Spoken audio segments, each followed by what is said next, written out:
이제 드디어 솔로몬이 성전을 다 건축했습니다.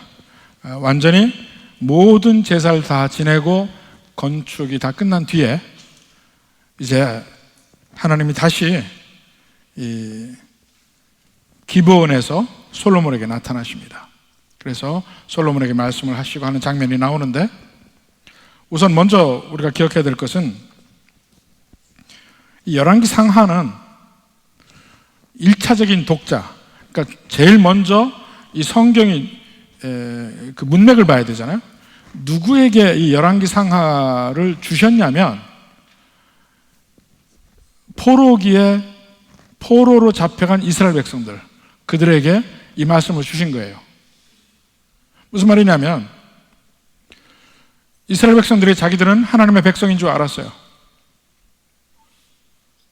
자기들이 섬기는 여호와 하나님이 이 세상 다른 어떤 신보다 위대한 신, 신 중의 신, 진짜 신으로 알고 살았는데, 그러면 그 신이 지키는 그 나라는 영원해야 돼.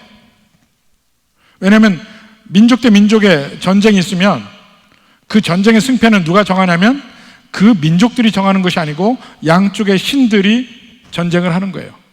그래서 어떤 신이 강하냐에 따라서 전쟁의 승패가 결정이 돼요. 그들은 어디든지 가면 여호와께서 우리와 함께 하실 때 우리는 승리할 수 있다고 생각을 했습니다.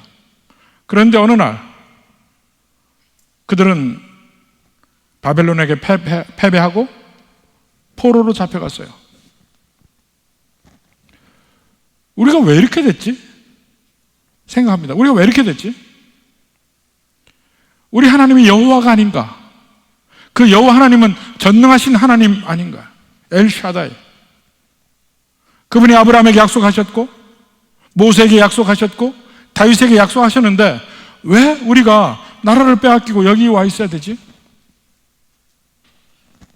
여기에 대한 답이 성경에 여러 군데가 나옵니다. 가장 대표적인 예로 신명기 28장에 보면 너희가 불순종하면 결국 이 땅에서 너희가 뽑히어서 이방 땅에 잡혀간다는 말까지 있어요. 근데 그들에게 그 신명기의 그 말씀이 불순종한 그 내용들이 역사적 기록으로 기록되어 있는 것이 여호수아서, 사사기, 사무엘상하, 열왕기상하예요. 역사를 통해서 그들이 그 가나안 땅에서 뽑혀서 포로로 잡혀갈 수밖에 없다는 사실을 보여주고 있어요. 역사를 통해서. 그래서 이것들을 신명기적 역사서라고 합니다. 신명기의 일을 역사 속에서 정말 그렇게 되었다는 것을 보여주는 책이라는 거예요. 그러니까 열왕기 상하는 그 포로기에 있는 그들에게 이 말씀을 줬는데, 그게 무슨 말이냐면 하나님은 잘못이 없다 이거예요. 하나님은 분명히 약속하셨어요. 너에게 복 주겠다고 약속했고 영원한 왕국도 약속을 했어요. 그런데 하나, 그것이 계속 가려면 너희가 순종해야 된다 그랬습니다. 순종하지 않으면 이 땅에서 뽑혀질 것이다. 이걸 보여줌으로 말미암아 그 포로로 잡혀가는 그들에게 왜 우리가 여기 있고 진짜 여호와 하나님이 진짜 하나님 맞느냐, 이런 의문에 답을 해주고 있는 거예요. 여호와 하나님은 진짜 전능하신 하나님이다는 거예요. 근데 그들이 그럼에도 불구하고 그들의 백성들이 이렇게 전쟁에서 패배하고 포로로 잡혀간 이유는 그들이 하나님께 불순종하고 하나님을 떠났기 때문에 그렇다. 이것을 보여주는 내용이에요. 그래서 이걸 다시 확인하는 내용이, 성전이 그런 거잖아요. 잘못해도 하나님 앞에 기도하면 우리를 구해 주십시오. 그게 성전이에요. 그런데 오늘 9장에 1절부터 9절까지 먼저 보라 이겁니다. 그 성전이 다 지어진 뒤에 솔로몬에게 하나님이 나타나셨어요. 옛날에 기브온에서 나타난 것처럼 솔로몬에게 나타났어요. 1절 2절 봅시다.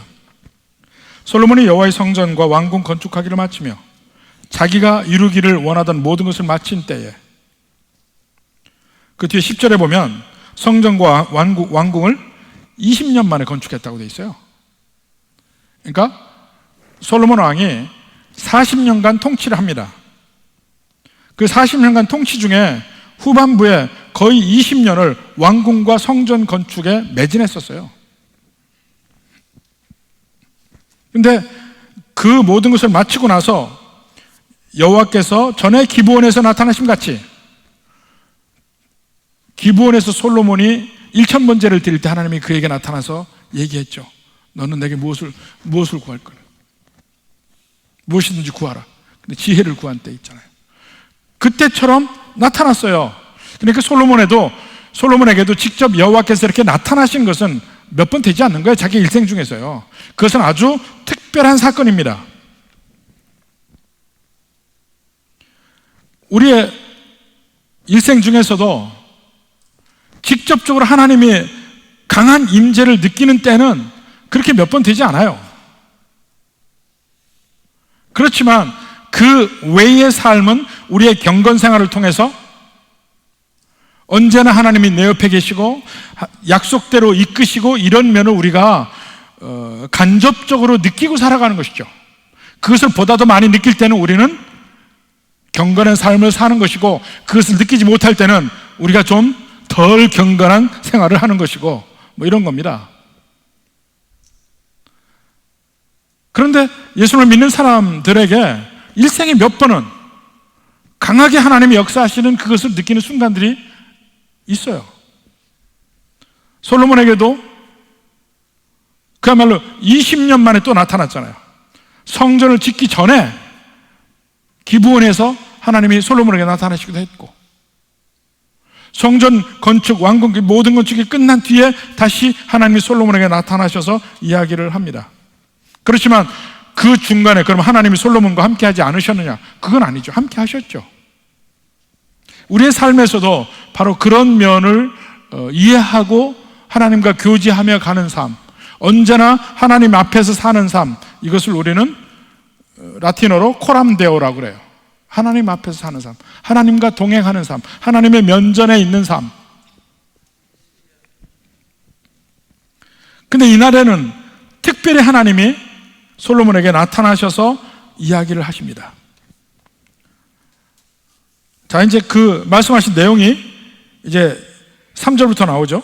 여호와께서 그에게 이르시되, 3절에 보면 하나님께서 솔로몬과 그 이스라엘 백성들에게 주신 특권이 나옵니다. 여호와께서 그에게 이르시되, 내 기도와 내가 내 앞에서 간구한 바를 내가 들었은즉, 바로 앞에 8장에는 솔로몬의 간구와 기도가 나오죠. 하나님, 그 크신 하나님을 어떻게 이 성전에 계시겠습니까? 이름만 두셔서 우리가 이 성전을 향해서 기도하면 하나님 우리 기도를 들어주시옵소서. 그 기도를 간구한 바를 들었다 이겁니다. 나는 내가 건축한 이 성전을 거룩하게 구별하여 내 이름을 영원히 그곳에 두며, 하나님 이름을 두겠다는 거예요. 하나님의 임재에 관한 이야기예요. 실질적인 임재가 아니지만 이름을 둠으로써 임재와 같은 효과예요.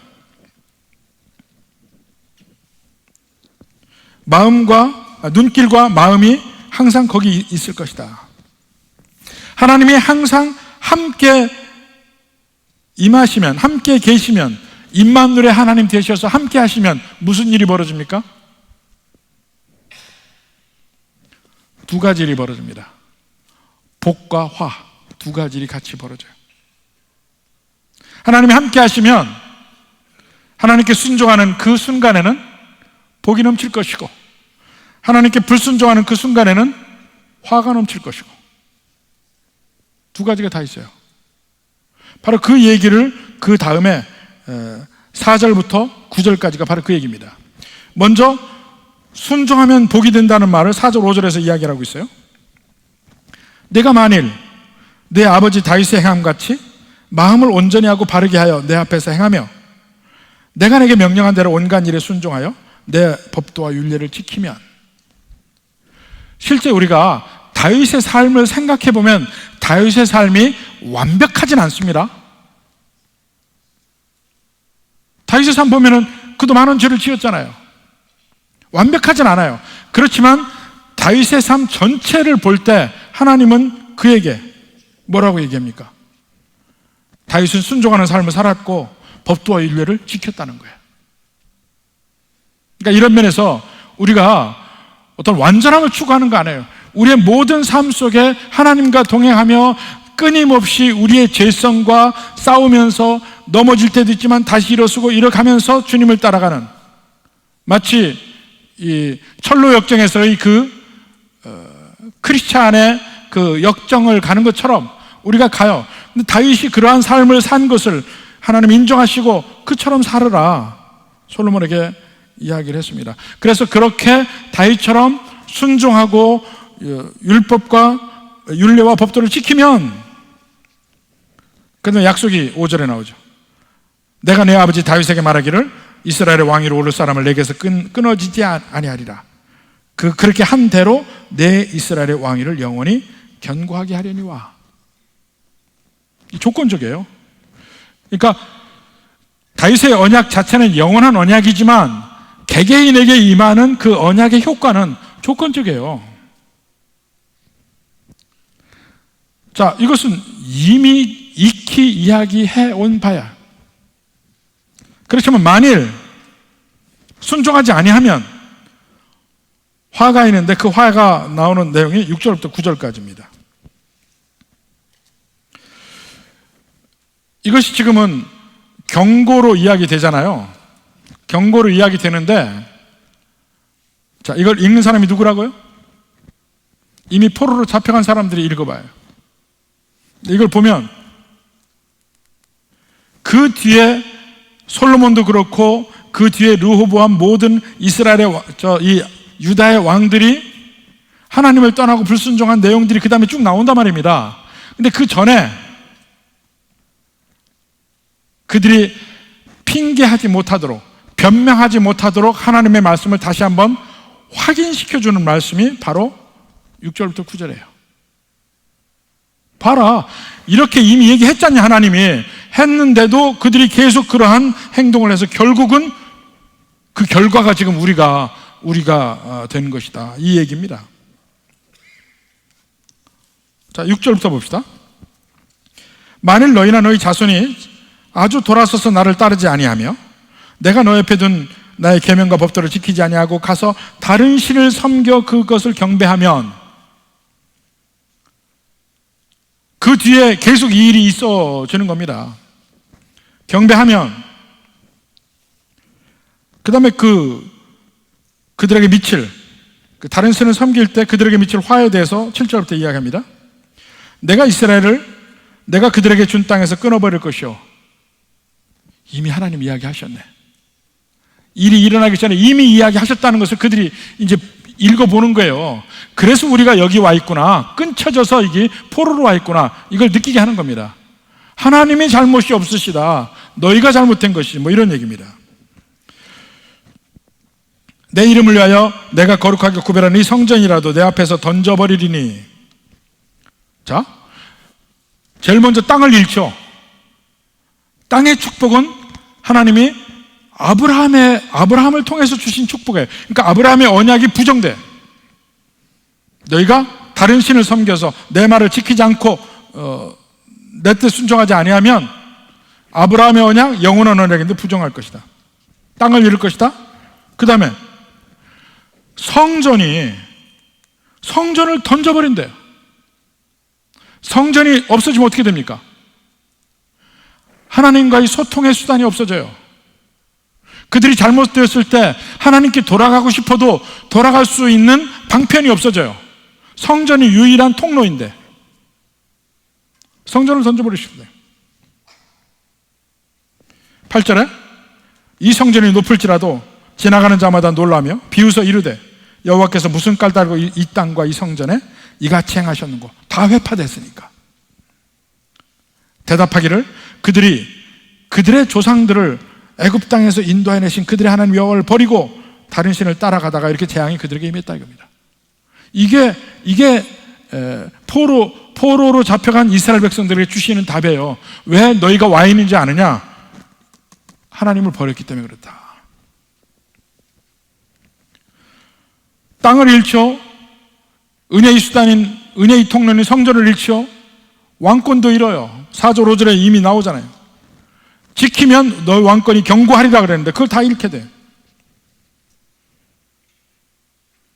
근데 이 경고가 9절까지 나오는데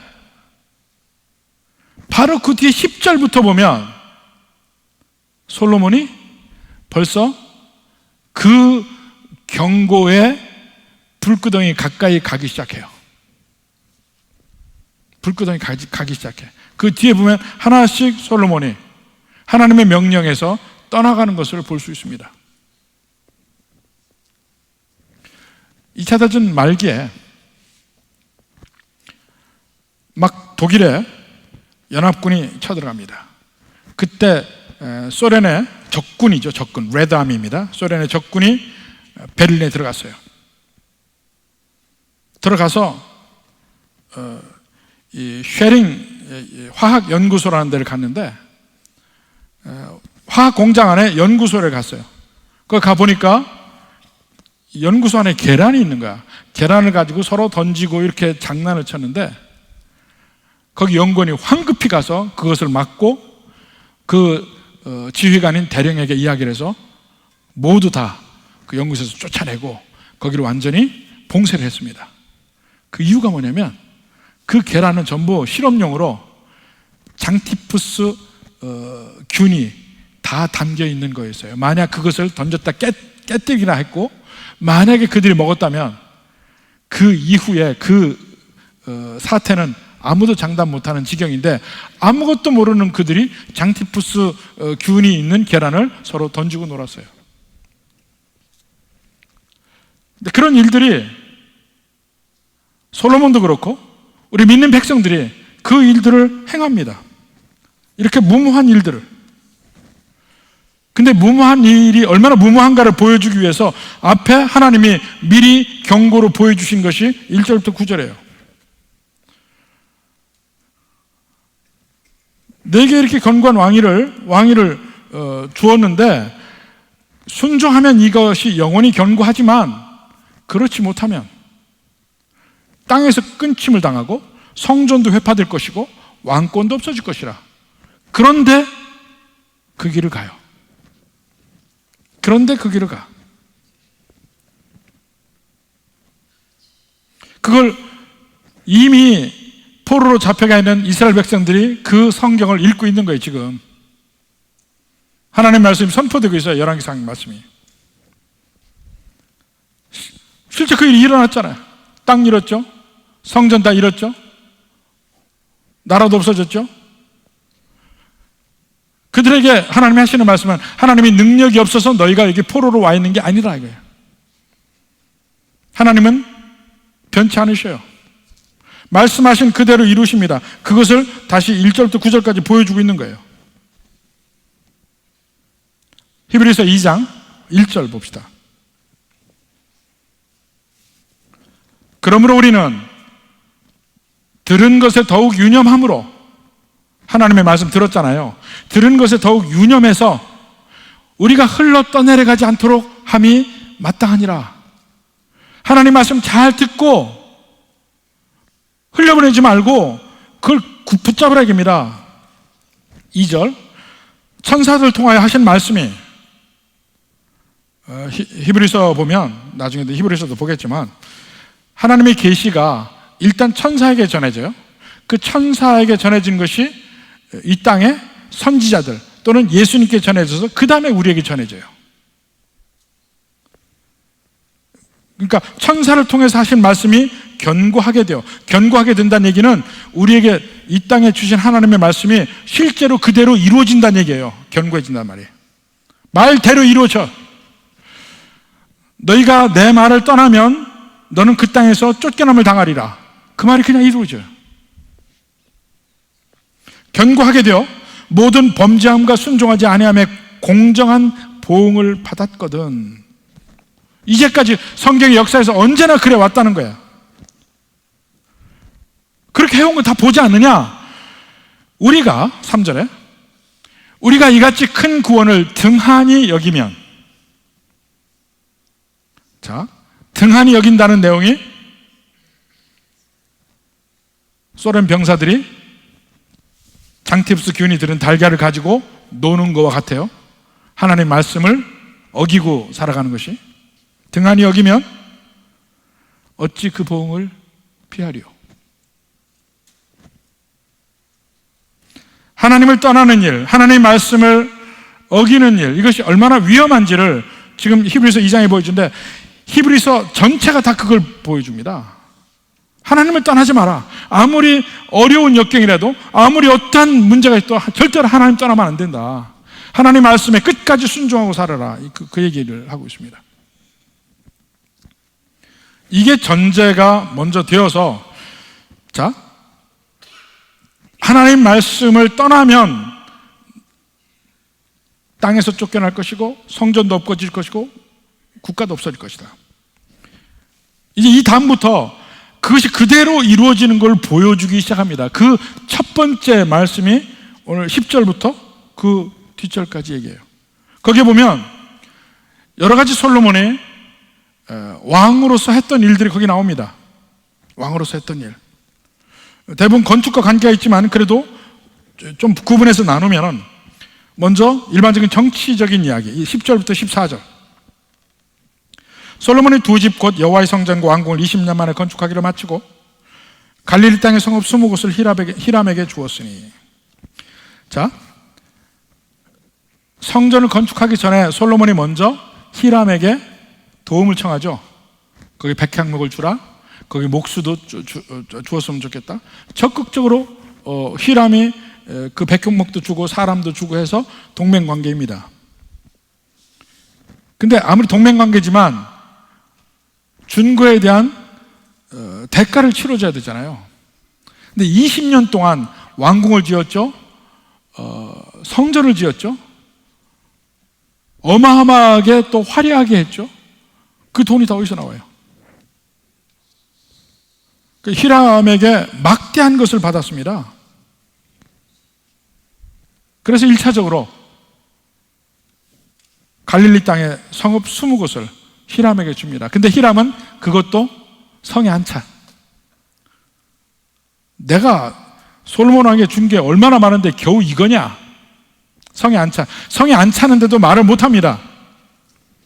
13, 눈에 들지 아니하여 12절 끝에 보면, 그 다음에 13절에 이르기를 내 형제여, 내게 준 이 성읍들이 이러한가 하고 이름하여 가불 땅이라 하였으니 그 이름이 오늘까지 있느니라. 별로 좋지 않은 거예요.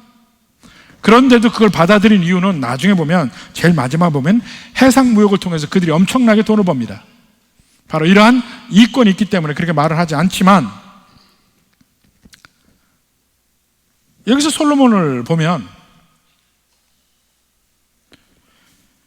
갈릴리의 성읍 20곳을 줍니다. 애굽과의 관계에서도 보면 바로가 그 딸을 솔로몬에게 시집을 보내면서 그 중요한 전략적 요충지가 그 가나안 땅 남쪽에 게셀이라는 곳이 있어요. 그 게셀에 가나안 사람들이 사는데 거길 바로 왕이 쳐서 가나안 사람들 다 죽이고 흩트고 그 성읍을 솔로몬에게 줍니다. 일종의 지참금으로. 굉장히 중요한데요. 나중에 보면 15절 보십시오. 솔로몬 왕의 여권이 까닭은 이러하니 여호와의 성전과 자기 왕궁과 밀로와 예루살렘 성과 하솔, 무깃도, 게셀 나오죠. 하솔, 무깃도, 게셀 이 세 군데가 정말 중요한 요충지입니다. 그래서 전부 여기가 요새들이에요. 그 이스라엘 성지순례 갔다 온 사람들은 무깃도 다 갔다 왔어요. 무깃도가 엄청납니다. 거기에 문화만 여러 개의 문화가 거기 계속해서 여러 지층으로 섞여 있어요. 왜냐하면 그 장소가 너무 요충지기 때문에 한 문화가 지나고 다른 문화가 지나면 또 거기다 요새를 짓고 또 다른 문화가 지나면 또 짓고 해가지고 복합적으로 여러 문화가 있는 곳이 무깃도예요. 그만큼 중요한데요. 물도 그 안에 그 깊은데 수로에서 물까지 있고. 그런데 하솔이라는 데는 현재까지 지금 그 고고학적 발굴이 계속 이루어지고 있습니다. 근데 그 하솔이라는 데가 그 이스라엘 북쪽에서 제일 큰 성이에요. 엄청나게 큰 성을 지금도 복원하고 있습니다. 게셀, 이 세 군데가 아주 요충지인데 그 요충지를 솔로몬이 건축했다는 내용이 나오는데, 문제가 뭐냐면 과연 솔로몬이 제정신인가 하는 생각이 들어요. 제정신인가? 그가 제정신이 아닌 것으로 생각해 보면 나중에 아합 왕 시대에 아합 왕이 누구의 포도원을 탐냈죠? 누구의 포도원을 탐냈죠? 물론 여러분 건 아닙니다. 물론 여러분 건 아니에요. 누구의 포도원을 탐냈냐고요? 나봇의 포도원을 탐냈잖아요. 그가 뺏으려고 한 것도 아니에요. 내가 돈 줄 테니까 팔으려고 그랬어요. 나봇이 안 팝니다. 왜 안 팔아요? 이건 팔 땅이 아니라는 거야. 열왕기상 21장 3절 봅시다. 열왕기상 21장 3절. 나봇이 아합에게 말하되 내 조상의 유산을 왕에게 주기를 여호와께서 금하실지로다. 원래 땅은 파는 게 아니에요. 하나님이 각 지파별로, 지파에서 각 집안별로, 집안에서 각 가족으로 전부 여호수아 보면 뽑기를 해서 다 영원히 하나님이 그들에게 주신 땅이 있는 거예요. 근데 솔로몬은 이방 왕인 히람에게 성읍을 넘겨줍니다. 왕으로서 그게 제정신이냐 이거야. 에? 일반 백성인 나봇도 알고 있는 사실이에요. 그가 죽을지라도 왕의 요청을 거부하잖아요.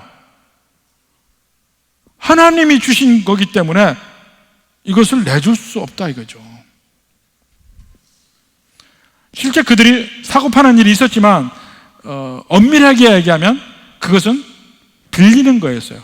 희년 때가 되면 그건 전부 다 도로 원위치가 되는 거였잖아요. 나봇이 자기 포도원을 안 팔고 결국 죽임을 당하잖아요. 근데 솔로몬은 정략적인 이유로 히람에게 성읍 20곳을 줍니다. 물론 나중에 역대하에 보면, 역대하 8장에 보면 다시 돌려받아요. 돈으로 갚고 돌려받고 하는 게 있는데 어떻게 그렇게 줄 수 있느냐 이게요. 암시적으로 벌써 솔로몬이 하나님의 말씀을 가볍게 여기는 면이 나오기 시작해. 이제 점점 9장, 10장, 11장 가면 결정적으로 끝납니다. 그 다음에 15절에서 24절까지 아까 얘기한 대로 요충지에다가 요새를 짓고 성읍을 짓고 해서 이제 나라를 튼튼히 하는데, 그렇게 하려고 하다 보니까 하솔이나 무깃도나 게셀을 건축하다 보니까 많은 재정과 인력이 필요하잖아요.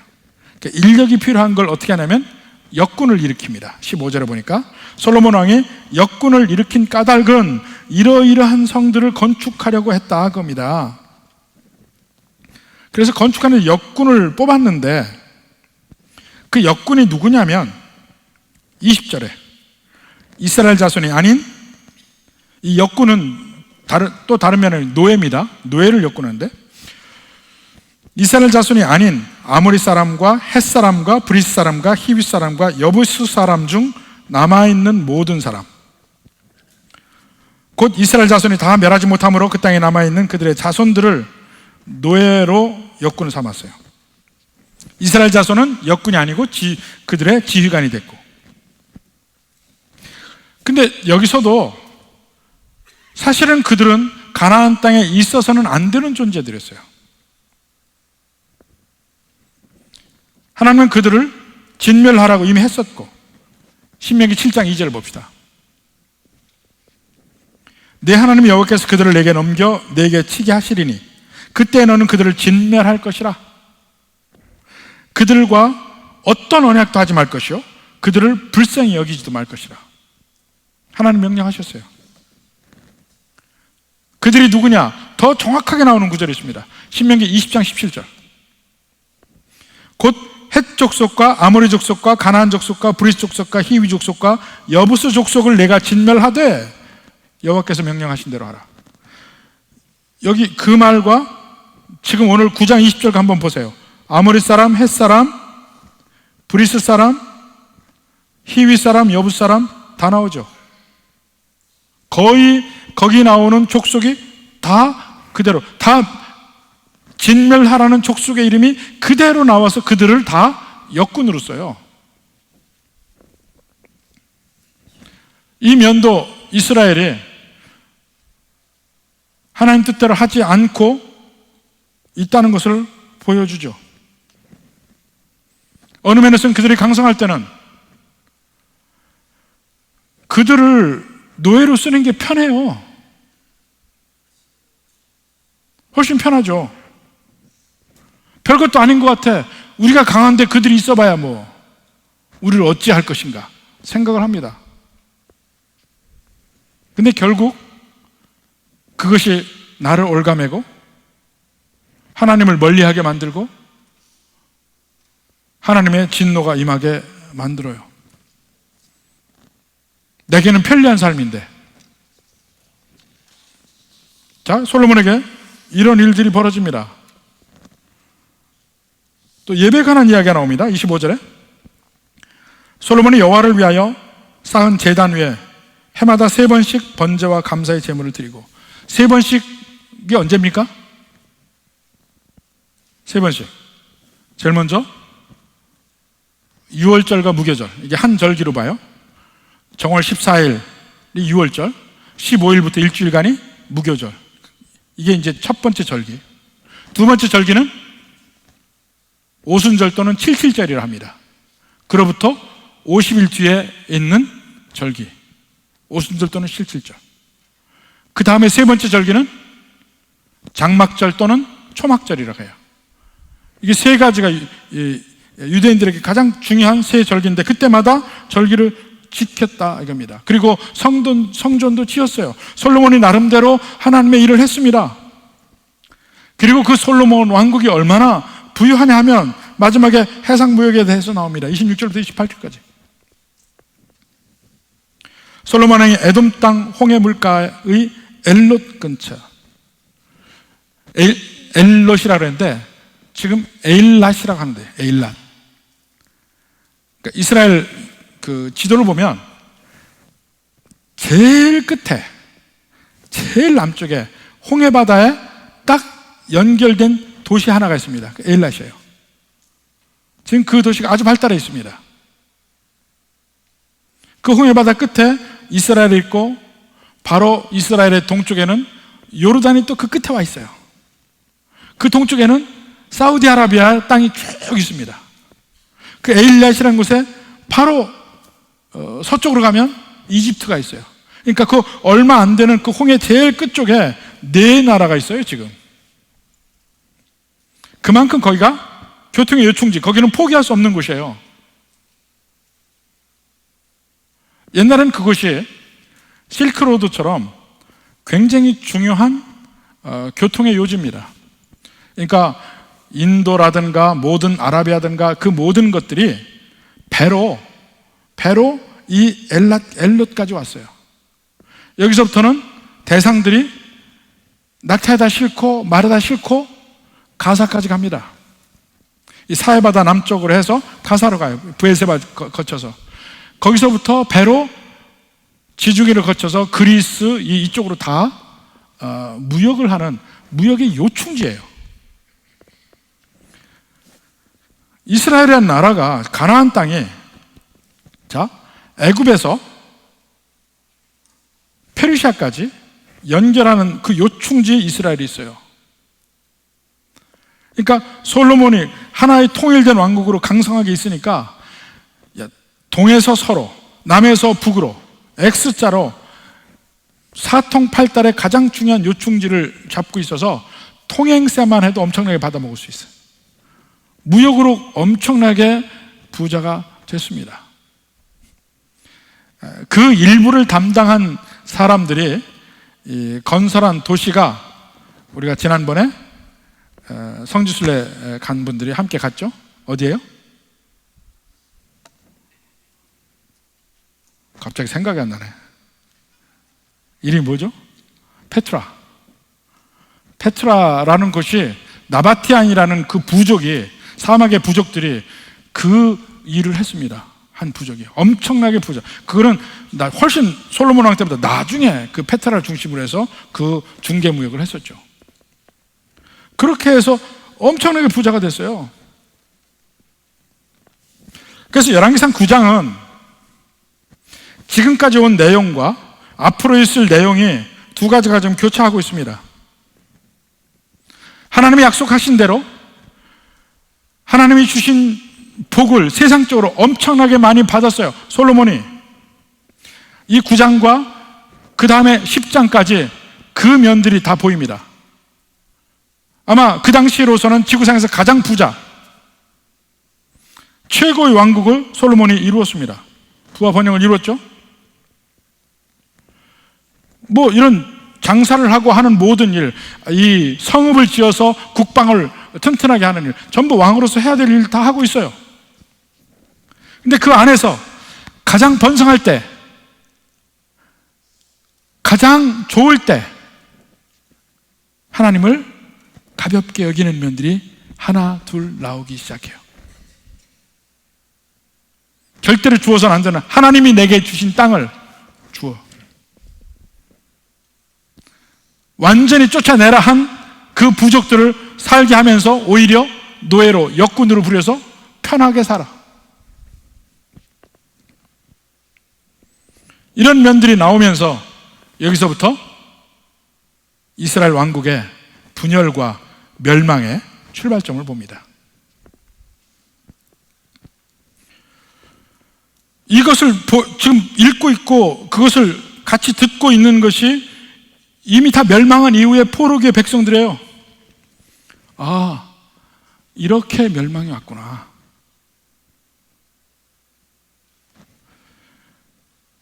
그들에게 다시 한번 뭘 얘기하냐면, 그들이 포로로 잡혀간 것이 여호와 하나님이 힘이 없거나 손이 없어서가 아니다. 여호와 하나님은 아직도 전능하시다. 너희들이 간 이유는 끊임없이 너희 조상들부터 끊임없이 하나님이 참고 참았는데도 계속해서 죄를 범해서 마침내 그 죄가 찰 때까지 차니까 하나님이 그렇게 계속 약속했지 않느냐.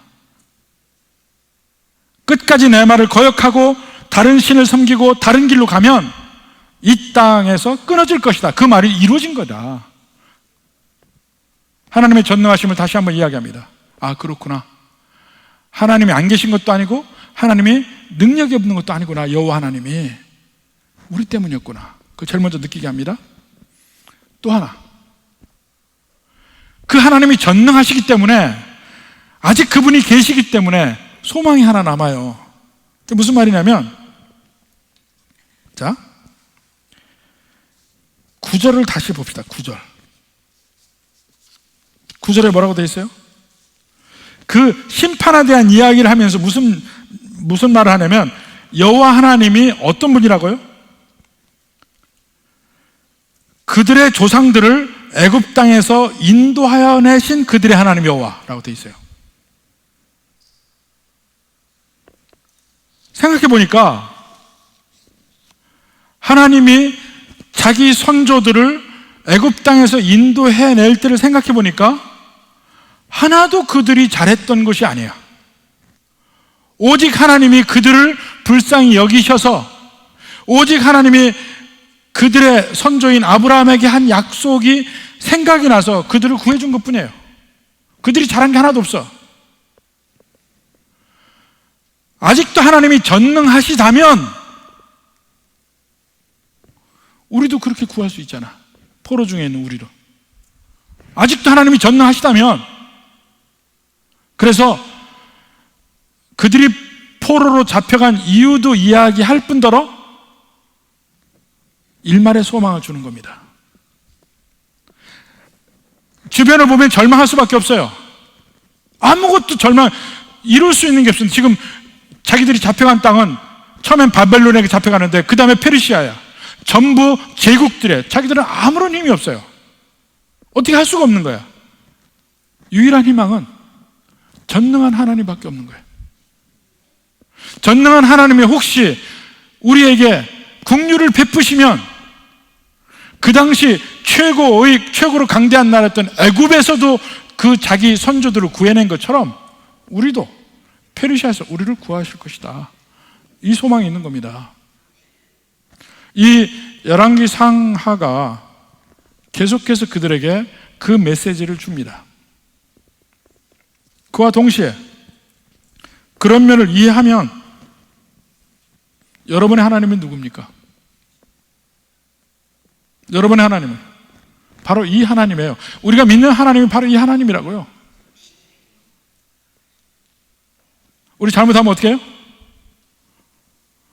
두들겨 패실 겁니다. 잘못하면. 그렇지만 절대로 그게 끝이 아니에요. 그 다음에 바로 잡아놓고 흙도 털어주시고 다시 하나님께로 오게 합니다. 그게 성경의 역사예요. 아, 그렇구나. 우리가 이렇게 포로로 잡혀가고 이렇게 환난 중에 있는 것은 하나님 때문이 아니고 하나님이 약속하신 그대로 이루어진 것 뿐이구나. 그래도 이 와중에 그 하나님 앞에 기도하면 혹시 알아? 하나님이 우리를 긍휼히 여기시면 얼마든지 우리를 구하실 수 있어요. 그 하나님이 계속 나오는 겁니다. 여러분의 삶 다 다양한 삶이 있어요. 그 중에 바로 이 하나님이 여러분과 함께 하십니다. 그러면 여러분들이 다양하게 여러분의 삶에서 느낄 수밖에 없어요. 자연히 내가 어떻게 해야 되는 것인지 나옵니다. 절망할 필요 없습니다. 소망을 가질 수 있어요. 비록 지금 내가 완전히 좌절할 수밖에 없는 환경에 있다 할지라도, 내 잘못과 내 죄와 이런 것 때문에 주저앉아 있는다 할지라도 언제든지 하나님이 다시 구하실 수 있습니다. 바로 그 하나님의 은혜 안에 계속해서 사실 수 있기를 주님의 이름으로 축원합니다.